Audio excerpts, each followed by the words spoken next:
Princess Rose and the Creature.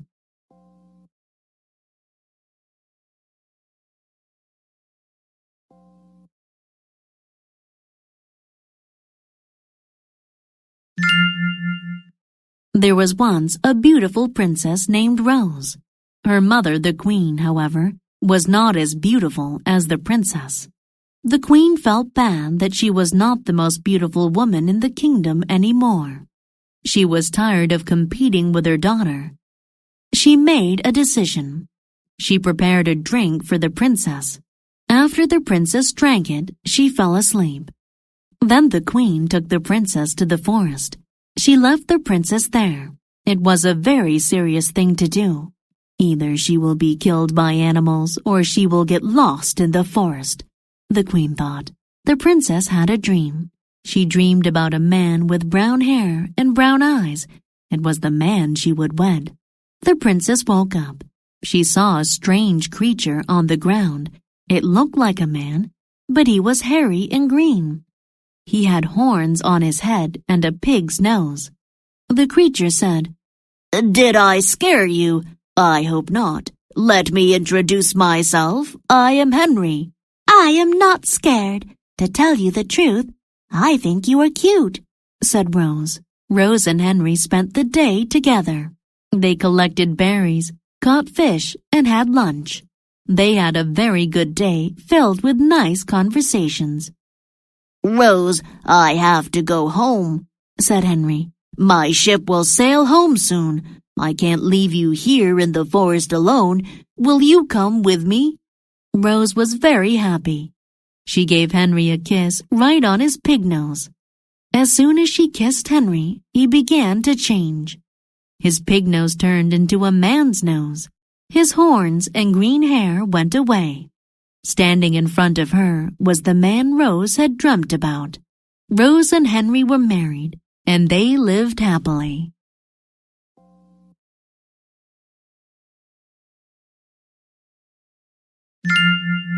The Crazy Artist.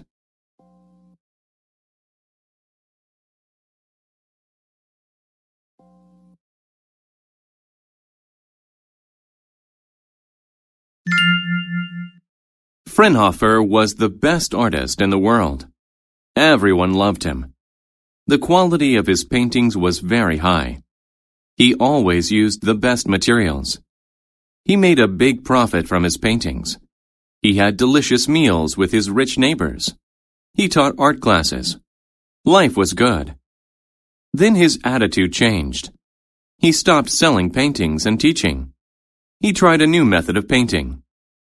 He stayed alone in his apartment all day. He worked all day and all night, rarely eating. Soon Fraunhofer became very thin. But he kept working on the same paintings for many years. He worked as hard as he could. Finally, he finished the painting. He was very happy and invited other artists to see it. "I want your professional opinion," he said. He wanted them to judge it and compare it to other paintings. Everyone was very excited as they went up the stairs to his apartment. Fraunhofer was excited to show his painting, and the artists were excited to see it. "They'll love it," he thought. But they did not. They were surprised by his painting. There was no white anywhere. Fraunhofer filled the whole painting with lines and colors. There was no space for a normal picture. It was full of strange shapes. It looked bad to the other artists. He used symbols, and they didn't understand them. They thought it was terrible. "Why did you paint this strange picture?" someone asked. They didn't understand its beauty. But after some time, many people began to like his painting. People wrote articles about it in magazines. They said it was his best work. They loved his strange symbols. They loved his strange colors. Fraunhofer's painting reminded everyone that just because something was new didn't mean that it was bad.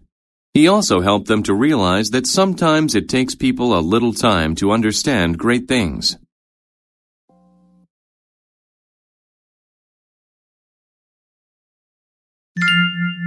The Farmer and the Cats.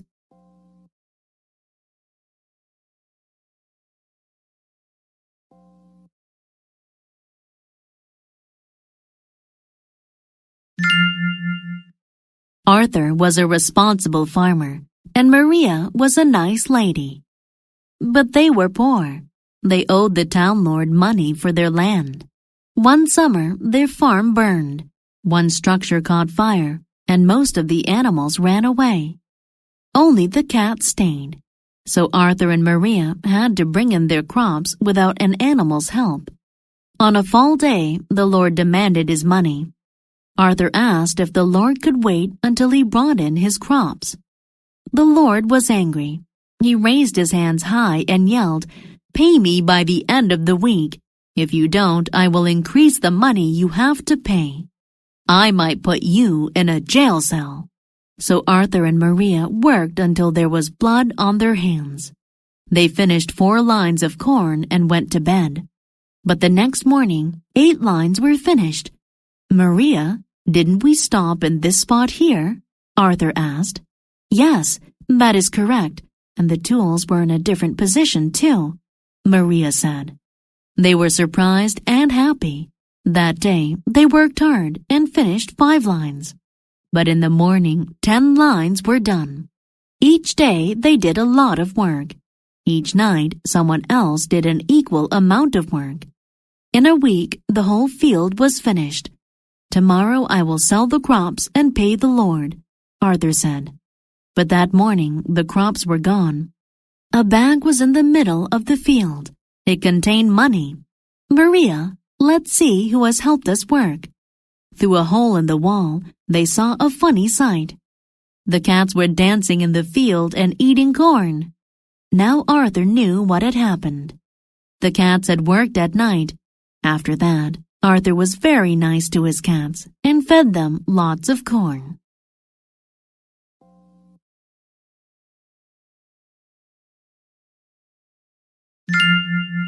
A magical book.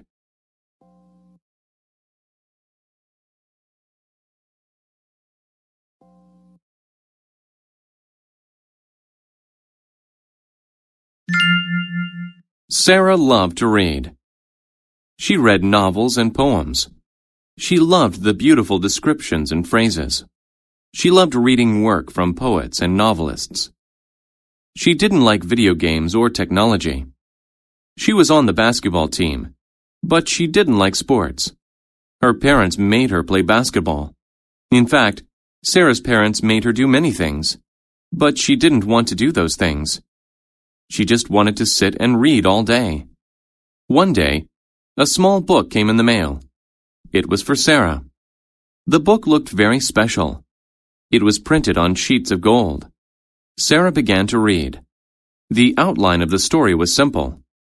It was about a magical place. Strange things happened there. One example from the book was about a boy who could control people. In one scene, he made his friends tell funny jokes. Sarah loved the book. She read it all the time. Then something strange happened. The book gave Sarah a special power. She could control other people. She was like the boy in the book. During one exam, she made her friend tell silly jokes. Her friend got in trouble. After school, Sarah did not make a direct trip home. On the way, she went to the local store. She wanted to play more tricks on people. She caused problems. She made people fall down. She laughed and had fun. Finally, she left and started to walk home. Then she saw something. Her basketball coach was about to walk in front of a bus. He was looking the other way. She had to stop him. She used her power. She controlled him. She made him stop walking. Sarah learned something that day. It was better to help people than make them suffer. So she put a limit on how she used her power. She did not want to do bad things with it anymore. She only wanted to do good.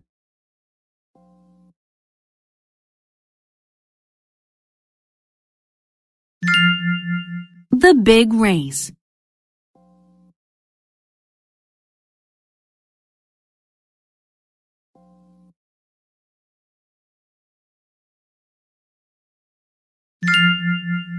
A dog saw a group of animals across the road. He walked over to meet them. "What are you doing?" he asked them. "I just sold them tickets to a race between the rabbit and the turtle," the duck responded. This news excited the dog. He felt fortunate that he happened to be there. "I don't have anything to do today," the dog said. "I want to buy a ticket too."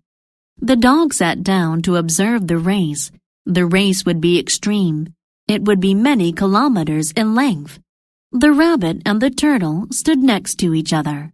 They waited for the race to start. The dog wondered why the turtle agreed to run against the rabbit. Being fast was not a characteristic of turtles. The rabbit was going to win easily. Suddenly, the race began. The rabbit ran extremely quickly. The turtle walked slowly. After a minute, the rabbit looked back. He saw that the turtle was far behind him and was breathing quickly because he was so tired. The rabbit smiled and slowed to a walk. A minute later, the rabbit said, "I'm winning, so I'll take a rest." He sat and began to consume some grass. Then he let his eyes close. He wasn't the winner yet, but there was no risk of him losing the race. He went to sleep. Hours later, a loud sound woke him. All of the animals were yelling and looking at the field. He felt fear for the first time. The turtle was almost at the finish line. Now the rabbit realized his mistake, but the race was over. He gave the turtle an opportunity to win, and the turtle took it. The duck handed the turtle his prize. It was the happiest day of the turtle's life. The dog was happy for the turtle. He isn't fast, the dog thought, but he tried his best and did something great.